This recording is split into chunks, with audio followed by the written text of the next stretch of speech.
हाँ, नमस्कार दोस्तों, आपका स्वागत है। हम लोगों ने पिछले दिन पढ़ा पर्यावरण के बारे में। पर्यावरण में एक टॉपिक उठाया था जो वायुमंडल था। वायुमंडल से रिलेटेड हमने कुछ बातें बताई थी, उसी की हम लोग फिर से समरी देख करके फिर आगे उस टॉपिक को कंप्लीट करते हैं। ठीक है, तो हम लोग आगे चलते हैं।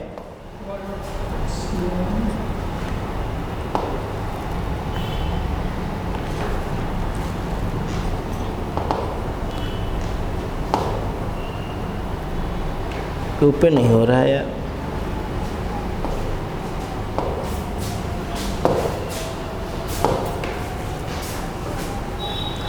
हम लोगों ने क्या पढ़ा था उसको फिर से देख लेते हैं जरा 2 मिनट में। सबसे पहली बात हम लोगों ने देखा कि हमारी पृथ्वी थी और पृथ्वी के चारों ओर फैले हुई गैसें हों, चाहे जलवाष्प हों या धूलकण हों, ये सब जो विद्यमान था इसको हम लोगों ने वायुमंडल कहा। वायुमंडल वास्तविक रूप में गैसों, जलवाष्प, धूलकणों का मिश्रण था और इसमें से बहुत सी गैसें जैसे नाइट्रोजन है, ऑक्सीजन है, आर्गन है, कार्बन डाइऑक्साइड है। इस चीज़ को हम लोगों ने देखा कि किस क्वांटिटी में कौन सी चीज़ें गैसें निर्भर करती थी। उसके बाद हम लोगों ने ये भी देखा कि इसमें जो लेयर्स थी वो मुख्यतः लेयर 5 थी। पहली हम लोगों ने लेयर देखा जिसका नाम था क्षोभ मंडल यानी ट्रोपोस्फेयर।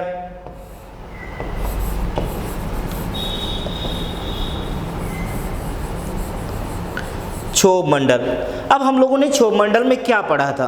क्षोभ मंडल में हमने कहा था कि सबसे ज़्यादा जो क्वांटिटी में गैसों का मास है इसी में पाया जाता है। द्रव्यमान जिसको कहते हैं, द्रव्यमान इसी में पाया जाता है। इसके अलावा हम लोगों ने ये देखा था कि इसमें जितनी भारी गैसें थी नीचे की ओर थी, धूलकण नीचे की ओर थे, जलवाष्प नीचे की ओर था। इसीलिए यहाँ पर मौसम संबंधी घटनाएं समस्त यहाँ घटित होती थी। चूँकि मौसम संबंधी घटनाएं घटित होती थी तो हमने ये भी बताया था, चाहे मौसम का कोई क्वेश्चन आ जाए, इंद्रधनुष आ जाए, चाहे बारिश आ जाए, वर्षण आ जाए, ओला, पाला, कोहरा, कुहासा, धुंध, कुछ भी आ जाए, सब इसी मंडल में निहित है। तो हम लोगों ने इस मंडल को ये गौर से यहाँ पर ये देखा कि समस्त प्रकार के बादल पाए जाते हैं। लेकिन उसके बाद हम लोगों ने इसके बाद एक लेयर और पढ़ा जिसका नाम था समताप मंडल। तो समताप यानी स्ट्रेटोस्फीयर। तो स्ट्रेटोस्फीयर में क्या खास बात थी? सबसे पहली बात, यहां पर किसी प्रकार की मौसम संबंधी घटनाएं जो हैं वो नहीं घटित होती थी। सामान्यतः तापमान एक प्रकार का मिलता है यानी समान तापमान, इसलिए यहां पर एरोप्लेन का संचालन होता था।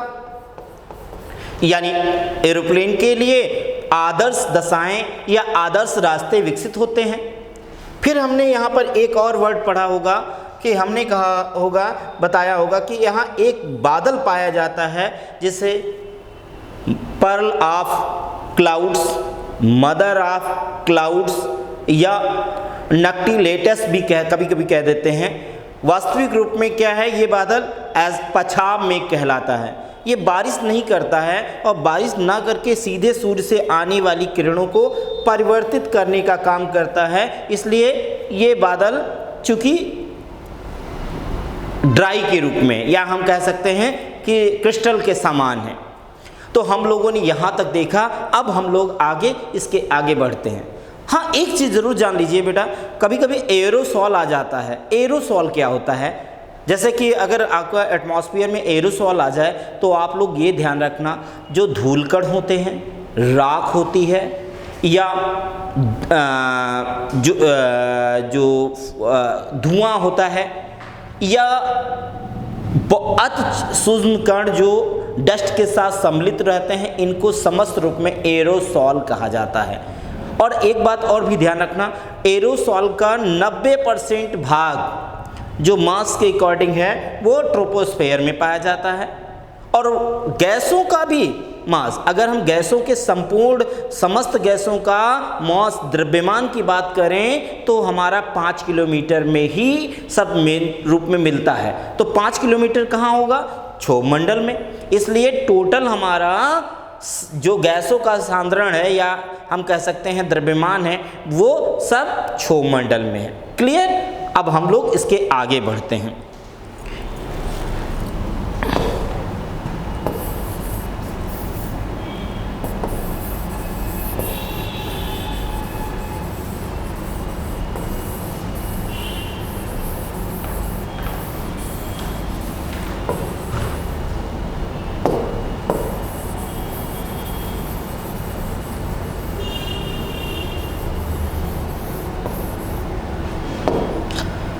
फिर से हम उस लेयर को बना लेते हैं। उसके बाद अब हम ओजोन की ओर चलते हैं।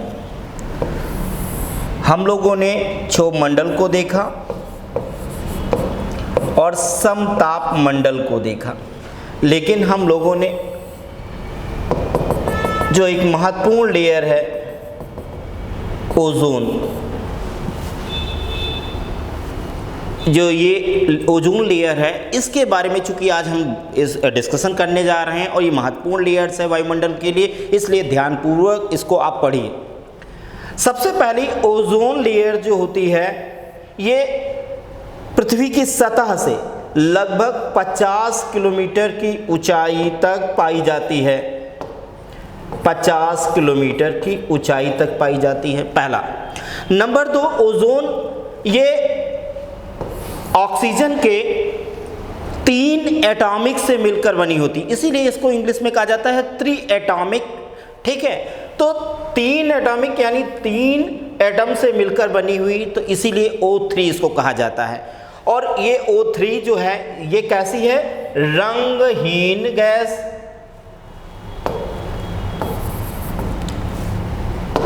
इसका क्या हल्का कलर है? हल्का नीला रंग का, या कभी हल्का हरा भी बता देते हैं। हल्के नीले रंग की ये गैस है। नंबर 2, इसका महत्वपूर्ण विशेषता क्या है? ये बहुत ज़्यादा उत्तेजक गैस है।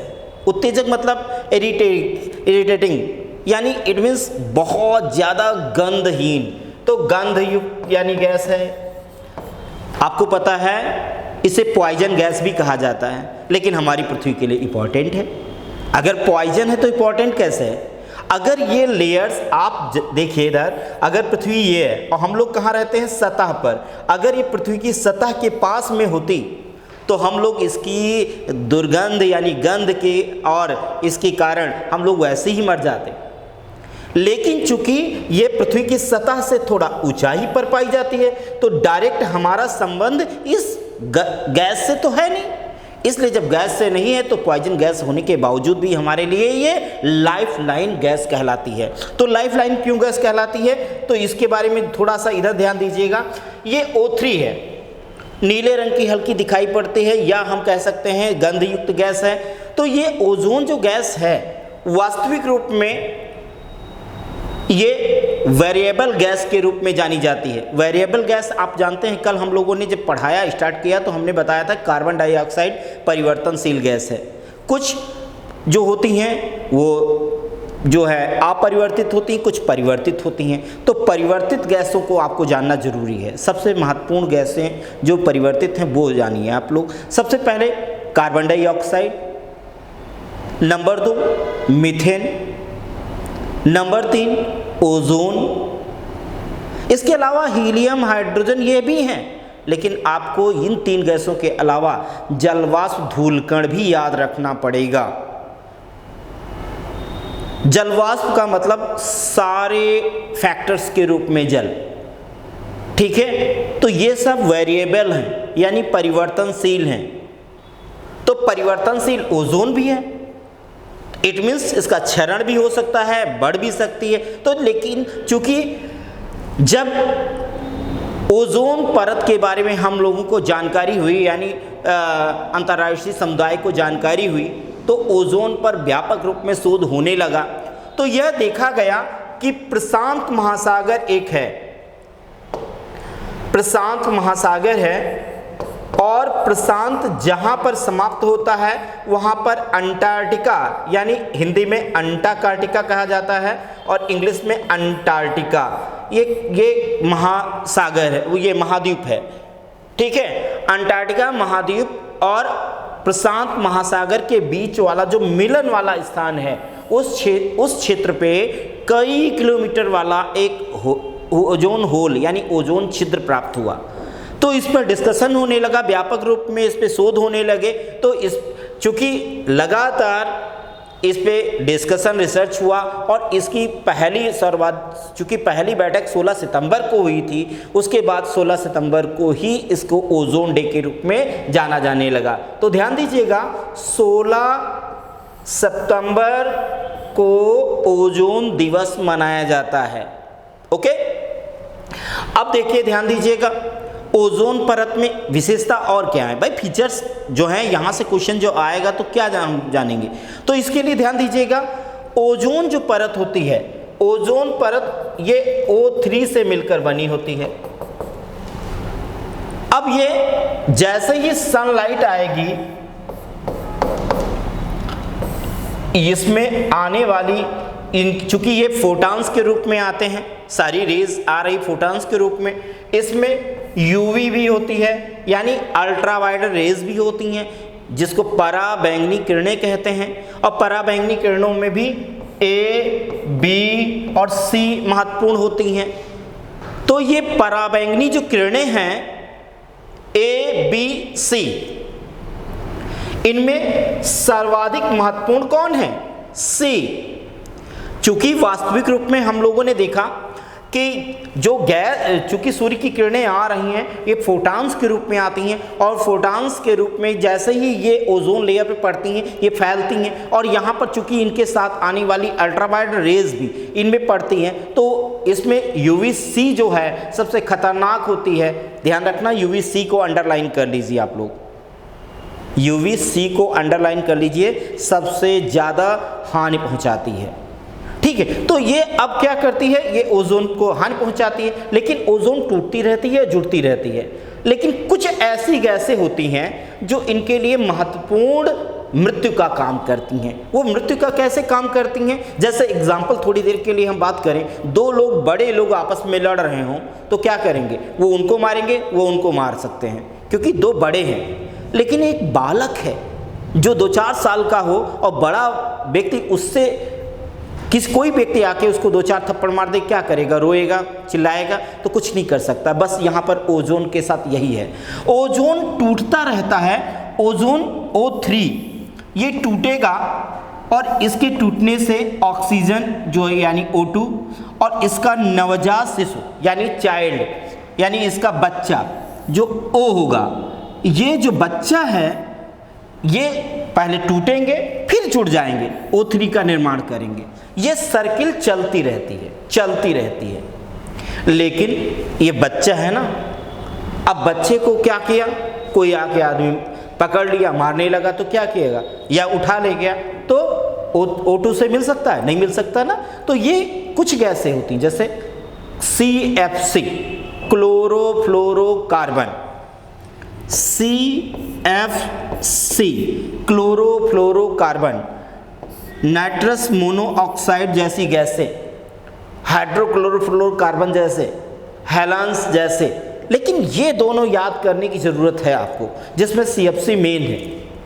तो ये क्या करती है, ये इस बच्चे के चारों ओर आवरण बना लेती है और जब आवरण बन जाता है तो आवरण के कारण O2 से इसका संपर्क नहीं हो सकता है और जब संपर्क ही नहीं हो रहा है यानी जुड़ ही नहीं सकता है तो ओजोन परत क्या होगी, उसका क्षरण होने लगेगा क्योंकि O3 का निर्माण रुक जाएगा।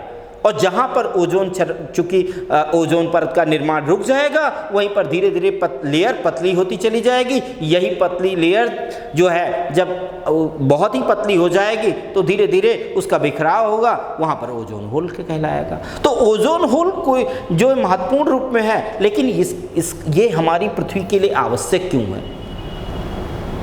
चूँकि आपने देखा, चूँकि प्रभाव देखिए इसके, सूर्य से आने वाली किरणों को, फोटॉन्स को इन्होंने क्या किया, अवशोषित किया। अल्ट्रावायलेट रेज को रोका। अगर फोटॉन्स, अगर ओजोन ना होती तो क्या होते, सीधे रेज नीचे आती से नीचे तरंगे आती, सूर्य की सौरयुग जो तरंगे हैं या प्रकाशी तरंगे हैं पृथ्वी की सतह पे टकराती, सतह से रिफ्लेक्शन होता, सतह पे फोटॉन्स फैलते। तो आप ये बताइए, जब एनर्जी नीचे आती तो तापमान नीचे का बढ़ता, तो इसलिए तापमान को थोड़ा कंट्रोल करने के लिए भी सहायक है। इसलिए ध्यान रखना, ओजोन जहाँ पर पाया जाता है यहाँ तापमान यानी टेम्परेचर बहुत अधिक होता है। क्यों? क्योंकि इन फोटॉन्स को ये अवशोषित करने की कोशिश करती हैं या यहाँ पर फैला देती हैं, तो एनर्जी भी इनकी जो द्वारा जो लाई गई ऊष्मा होती है वो भी फैलती है। तो उससे क्या होगा, यहाँ का तापमान बढ़ जाएगा। निश्चित रूप में यहाँ का तापमान बढ़ेगा, लेकिन नीचे सरफेस पर उस हिसाब से तापमान में बढ़ोतरी नहीं होगी। ओके, पहला पॉइंट। नंबर 2, अल्ट्रावायलेट रेज को जब इन्होंने अवशोषित कर लिया, अगर अल्ट्रावायलेट रेज सीधे आती तो क्या होता, त्वचा पर पड़ती तो त्वचा कैंसर होता, छोटे छोटे जीव जंतु ऐसे मर जाते, पेड़ पौधों के लिए दिक्कतें होंगी। तो ये सारी चीज़ों के लिए यानी इसने क्या किया, एक लेयर बना लिया, एक दीवार बना दिया कि भैया दीवार के पीछे सब सुरक्षित हैं, हम आगे इसको रोक लेंगे। तो इसीलिए इस दीवार के कारण इसको कहा जाता है अर्थ सेफ्टी वाल्व। क्या कहा जाता है, अर्थ सेफ्टी वाल्व यानी पृथ्वी का सुरक्षा कवच। तो ध्यान दीजिएगा, एक ये नोट करिए, इसके नाम क्या हैं ओजोन के, पृथ्वी का सुरक्षा कवच, पहला पॉइंट हो गया। नंबर 2 क्या है, नंबर 2 पृथ्वी का सुरक्षा कवच के बाद, चूंकि जिस तरीके से कुछ आपने देखा होगा लड़कियां छाता लेके चलती हैं गर्मी के दिनों में, क्यों, धूप से बचने के लिए ना, तो सनलाइट को डायरेक्ट चेहरे पर आने से रोकने के लिए ऐसा करती हैं। तो ये हमारी पृथ्वी का छाता है जो अल्ट्रावायलेट रेज को रोकता है, तो इसीलिए पृथ्वी का छाता। और हम लोग चाय वाय पीते हैं ना घर में, कभी अदरक डालते हैं और लौंग इलायची ये सब डालते हैं, क्या ऐसे हम लोग पी लेते हैं? हम लोग छानते हैं उसके बाद पीते हैं। तो ऐसे ही हमारी पृथ्वी पर आने वाले हानिकारक जो तत्व होते हैं ये छानने का काम करती है, इसलिए पृथ्वी की छन्नी, पृथ्वी का छाता, पृथ्वी का सुरक्षा कवच कहलाती है। फिर से समझ लीजिए, आप लोग 3 नोट कर लीजिए, पृथ्वी की छन्नी, अर्थ फिल्टर, पृथ्वी का छाता, अर्थ अम्ब्रेला, पृथ्वी का सुरक्षा कवच, अर्थ सेफ्टी वाल्व। अब इन तीनों को संयुक्त रूप में क्या कहा जा सकता है, यानी ओजोन परत को क्या कहा जा सकता है, life line in layer, life line layer, यानी क्यों जीवनदायिनी रेखा क्यों उसको कहा गया या परत क्यों कहा गया, क्योंकि ये हमारी, चूँकि हमें सूर्य की पराबैंगनी किरणों से सुरक्षा देती है, इसलिए ऐसा इसको लाइफलाइन लेयर कहा गया। क्लियर? तो अब यहाँ पर ध्यान दीजिएगा, फिर से मैं बता दूँ 2-4 क्वेश्चन इसके इंपॉर्टेंट हैं। 16 सितंबर को ओजोन दिवस मनाया जाता है। ये पृथ्वी की सतह से 50 किलोमीटर ऊंचाई तक मिलती है। मुख्यतः इसका सांद्रण, फैलाव, सांद्रण जो होता है वो आपका 10 किलोमीटर से प्रारंभ होकर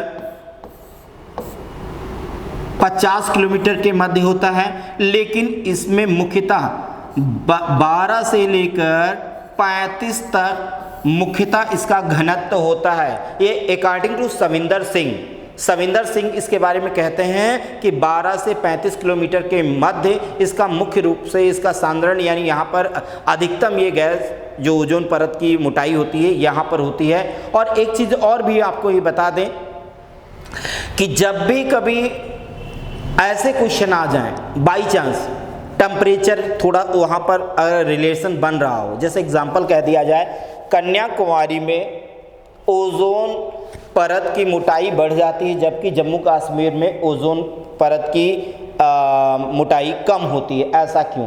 तो भाई जहाँ पर तापमान कम होगा ऑटोमेटिक गैसें क्या होंगी, गैस वगैरह जो होगी सिकुड़कर एक पास आ जाएंगी।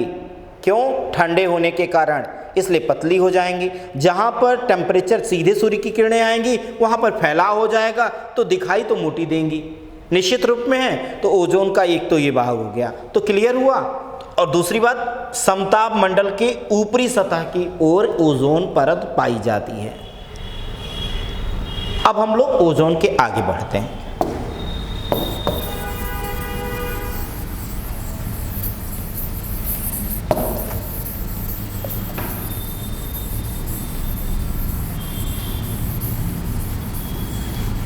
अब हम लोग ओजोन के आगे देखते हैं। ओजोन के आगे एक है मध्य मंडल। मध्य मंडल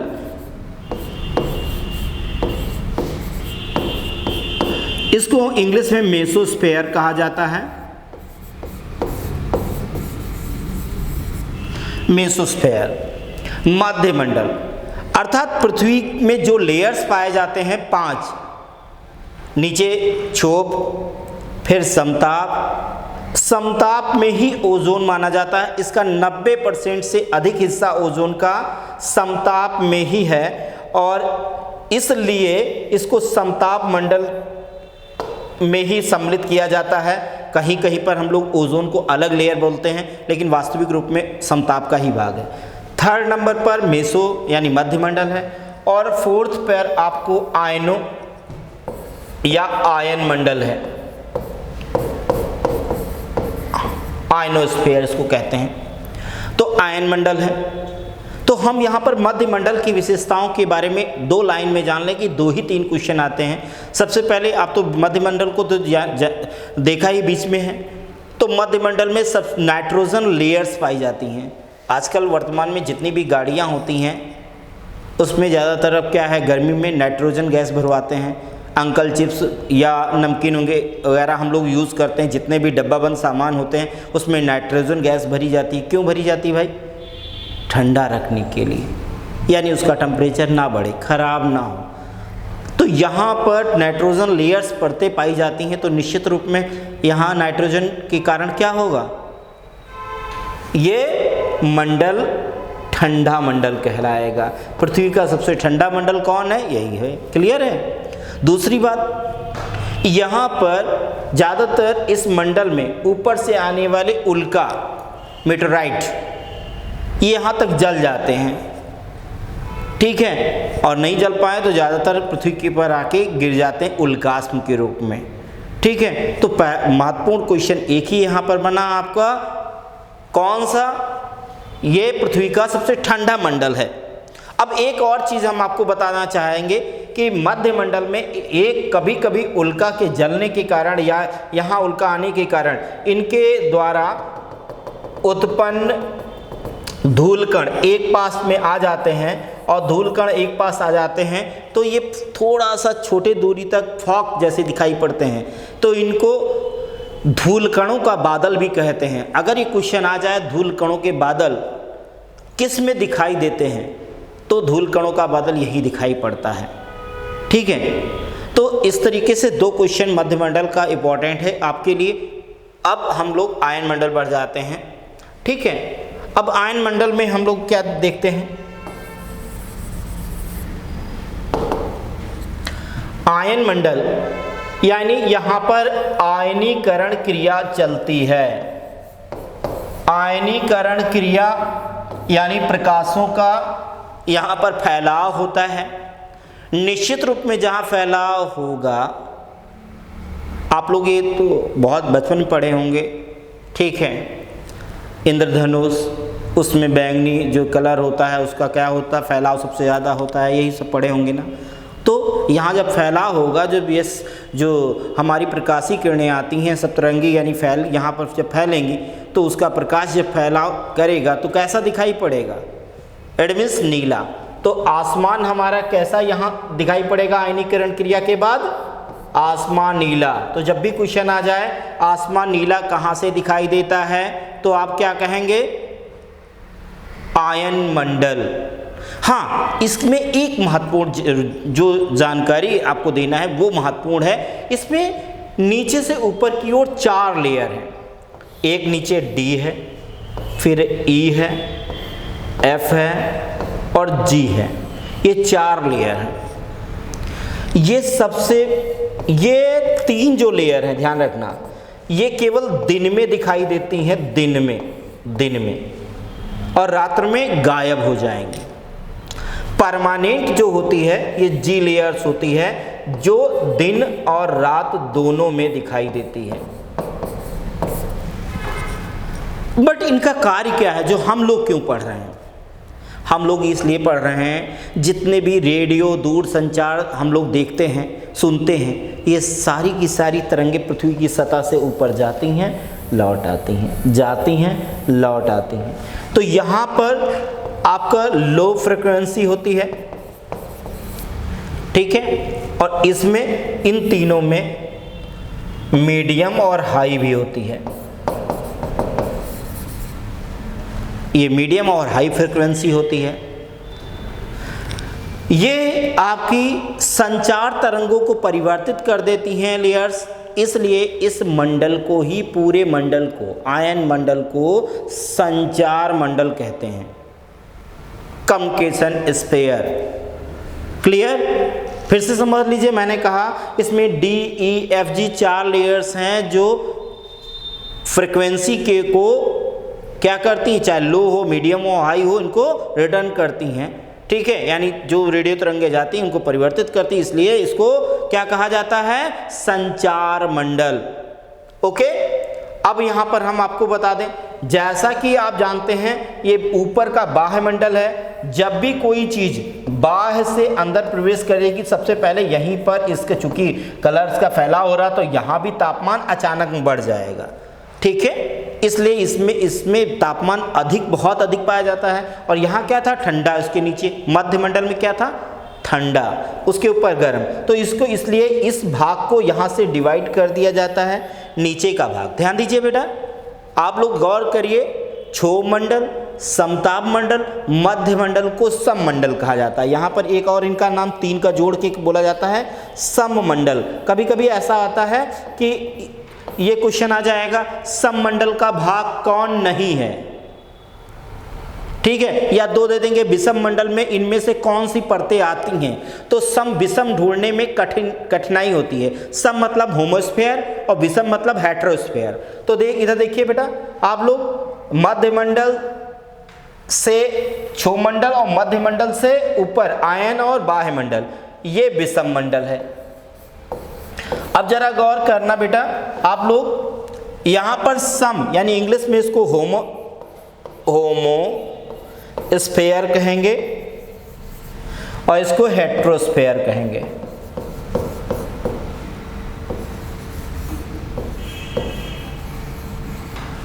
देखिए हेटेरोस्फेयर, तो यानी ध्यान दीजिएगा, क्षोभ सम, यानी क्षोभ मंडल, समताप मंडल, मध्य मंडल, ये सम मंडल के भाग हैं। और विषम मंडल कहां से है, आयन मंडल और बाह्य मंडल। देखिए बेटा, एक बात ध्यान रखना, कभी कभी आयन और आयतन लिखा होगा, इनमें दोनों में अंतर है। आयतन बाह्य का भाग होता है, अभी हम आपको बताएंगे आयतन क्यों कहा जाता है। क्योंकि कभी क्या होता है, एक ही जैसा आयन और आयतन, थोड़ा सा वर्ड कंफ्यूज वाला हो जाता है, बच्चे एक ही समझ लेते हैं ना, आयन अलग है, आयतन अलग है। तो अभी आयतन के बारे में बात करेंगे। तो आयन मंडल की विशेषता फिर से सुन लीजिए। हमने बताया इस मंडल में रंग का फैलाव होता है, इसलिए आसमान नीला दिखाई देता है।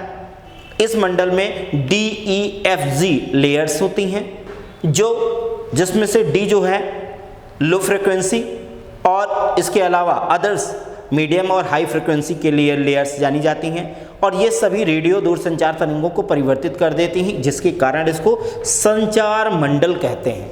क्लियर?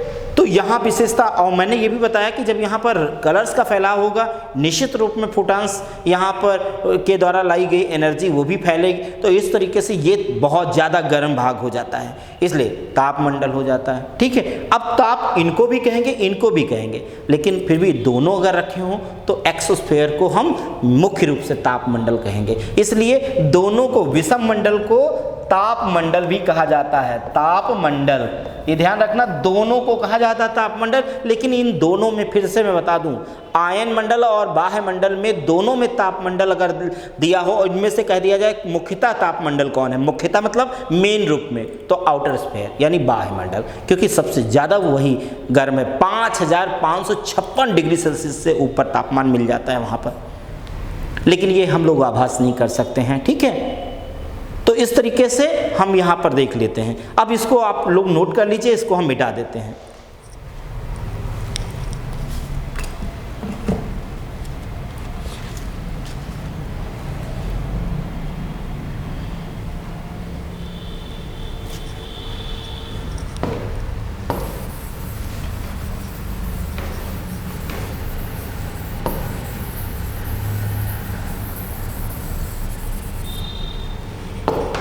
अब हम लोग आ जाते हैं बाह्य मंडल। देखिए ये आप यहाँ पर देखिए, ये हमारी पृथ्वी है ना। पृथ्वी की एक लेयर हमने यहाँ तक बना ली, फिर दूसरी लेयर यहाँ तक बना ली, फिर तीसरी लेयर बना ली, ऐसा ही चौथी लेयर भी बना ली, फिर एक पांचवी लेयर बना ली।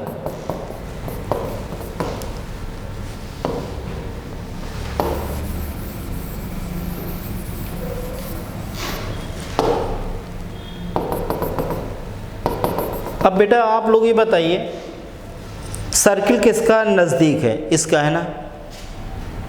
ओके, सर्किल यानी ट्रोपोस्फेयर का छोटा है, लेकिन सबसे ज़्यादा द्रव्यमान गैसों का यही है। और सर्किल सबसे बड़ा कितना है, कौन सा है, फैलाव। आयतन का मतलब क्या होता है इंग्लिश में, वॉल्यूम। फैलाव सबसे ज़्यादा लेयर तो यही फैली है बाहर की। जब बाहर की लेयर फैली तो इसके नाम बदल गए। बाह्य मंडल तो हम लोग कहते ही कहते हैं बाह्य मंडल, लेकिन बाह्य का दूसरा नाम भी है आयतन मंडल। फिर से मैं आप लोगों को बताना चाहता हूं, आयतन मंडल बाह्य मंडल को कहते हैं, आयन मंडल उसके नीचे है। ओके, तो यहाँ आयतन मंडल। अब चूंकि ये मंडल निश्चित रूप में चूंकि भूगोलवेत्ता ये नहीं बताता है कि ये लेयर कितनी दूरी तक है, ये बताते हैं सब, चाहे सविंदर हो, माजिद हुसैन हो या अदर्स हो, जो भी आपके महत्वपूर्ण भूगोलवेत्ता हैं जिन्होंने टेक्स्ट बुक लिखी है, उनकी आप बुक पढ़ के देखेंगे तो कहेंगे ये आउटर स्फीयर अंतरिक्ष में विलीन हो जाता है। तो जब विलीन की कोई निश्चित सीमा नहीं है तो यानी ये अंतरिक्ष से टच भाग है, तो इसलिए इसको अंतरिक्ष मंडल भी कहते हैं। अंतरिक्ष मंडल, ध्यान रखना, अंतरिक्ष अलग है, अंतरिक्ष मंडल अलग है। कभी कभी बच्चे क्वेश्चन कंफ्यूज हो जाते हैं कि यानी स्पेस की बात, अरे स्पेस स्फीयर अलग है, स्पेस अलग है, और वैसे भी अंतरिक्ष का भाग है भाई, आउटर स्फीयर जाके टच उसी में हो रहा है, विलीन उसी में हो रहा है, तो हम उसको नाम दे सकते हैं। तो इसलिए पहला बाह्य मंडल, फिर आयतन मंडल, फिर अंतरिक्ष मंडल। और हमने बताया इन दोनों में यहाँ पर जैसे सूर्य की किरणें आएंगी, यहाँ पर जैसे प्रवेश करेंगी, यहाँ पर बहुत तेजी से तापमान बढ़ेगा, ये बढ़ेगा। दोनों को में तापमान बढ़ने के कारण इसको तापमंडल कहते हैं। लेकिन फिर भी मैंने बताया कि सबसे पहली लेयर में जैसे ही सोलर फ्लेयर्स आते हैं, सोलर फ्लेयर्स आप लोगों को शायद ना पता हो, अभी बताते हैं, लेकिन सूर्य की प्रकाशीय किरणें तो जानते हैं। सूर्य की प्रकाशीय किरणों में भी जो फोटॉन्स होते हैं उनमें एनर्जी बहुत होती है, जैसे प्रवेश करेंगे ये फोटॉन्स अपनी एनर्जी को यहाँ पर लॉस करते आगे चलते हैं, तो यानी तापमान सबसे पहले ज़्यादा यहाँ हो जाता है। लेकिन सोलर फ्लेयर्स जो होते हैं वो क्या होते हैं, थोड़ी देर के लिए हम आपको इसको रोक कर उसको भी बता दें, तब फिर हम आगे बढ़ें इसको।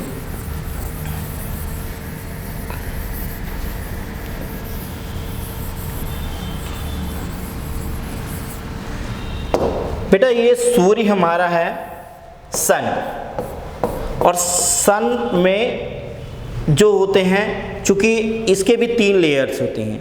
एक होता है अंदर का सेंटर, ठीक है, जिसको कोर कहते हैं, फिर रेडिएटिव जोन होता है, फिर कन्वेक्टिव जोन होता है, और कन्वेक्टिव जोन को भी 3 लेयर्स में डिवाइड किया गया। इसमें फोटोस्फीयर है, क्रोमोस्फीयर है और कोरोना है।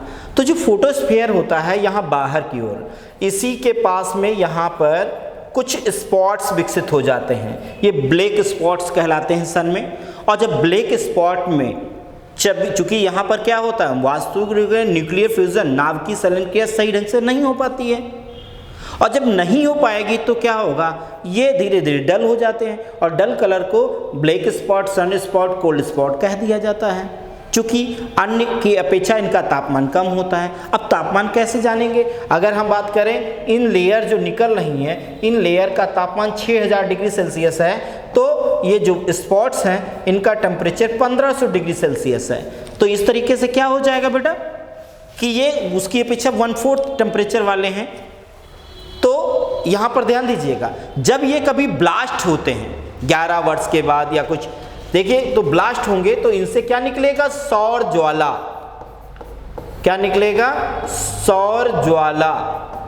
इसी को इंग्लिश में सोलर फ्लेयर्स कहा जाता है। तो ये सौर ज्वाला निकलेगी, और ये सौर ज्वाला कहाँ जाएगी, हमारी अर्थ के, चूंकि जैसे मान लीजिए ब्लास्ट हुई और आई तो यहाँ पर आएगी, इनके साथ क्या होता है, प्लाज्मा वगैरह भी होता है। तो इस तरीके से भारी मात्रा में इनके साथ जो है एनर्जी आ जाती है अचानक में विस्फोट होने के साथ, क्योंकि यहाँ से बहुत सी भारी मात्रा में चीज़ें निकलती हैं, तो यहाँ पर तेज़ी से फैलाव होगा। तो जब तेज़ी से फैलाव होगा तो ये क्या करेंगे, जैसे ही प्रवेश करेगी तो ये दो तरफ फैलेगी, एक तो नॉर्थ की ओर, एक साउथ की ओर। अब एनर्जी का फैलाव किधर हुआ, नॉर्थ की ओर, साउथ की ओर।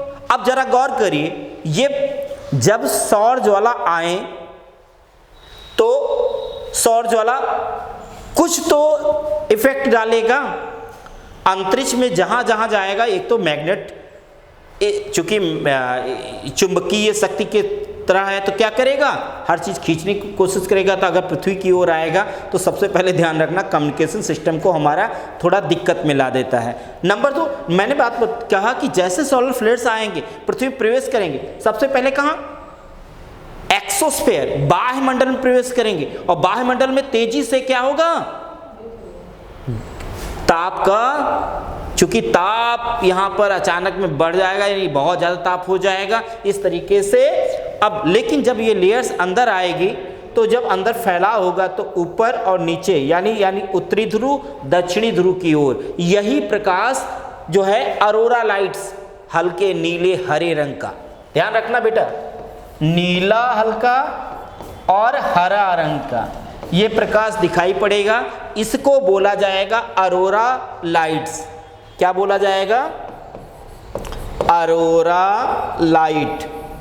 इसको हिंदी में भी अरोरा प्रकाश यानी दीप्त प्रकाश कहते हैं, लेकिन इसके नामकरण चेंज हो जाते हैं। अगर उत्तरी ध्रुव पर यह दिखाई देगा तो अरोरा बोरलिस कहलाएगा, और दक्षिणी ध्रुव पर दिखाई पड़ेगा अरोरा ऑस्ट्रेलिस हो जाएगा। बस इतना ध्यान रखना, ऑस्ट्रेलिया दक्षिणी गोलार्ध में है इसलिए ऑस्ट्रेलिस, और नॉर्थ में बोरलिस। वैसे अगर ज्योग्राफी पढ़ रहे होते तो आपको पता है कि बोरा जो हवाएं होती हैं, बोरा विंड्स, ये बोरा विंड्स कहाँ चलती हैं, एड्रियाटिक सागर की ओर आती हैं नॉर्थ से, तो बोरलिस से उससे याद हो जाएगा। लेकिन फिर भी आप याद कर सकते हैं, ऑस्ट्रेलिया वाली याद कर लो, ऑस्ट्रेलिस से साउथ पोल पर, ऑटोमेटिक दूसरी बची तो नॉर्थ पोल पर होगी, है ना। तो इस तरीके से ये अरोरा प्रकाश एक्सोस्फेयर में, बाह्य मंडल में भी दिखाई देते हैं और आयन मंडल में भी दिखाई पड़ते हैं, ठीक है। तो बाह्य मंडल में ये अचानक में इनके प्रकाशीय तरंगें फैलती हैं इस तरीके से, अरोरा प्रकाश।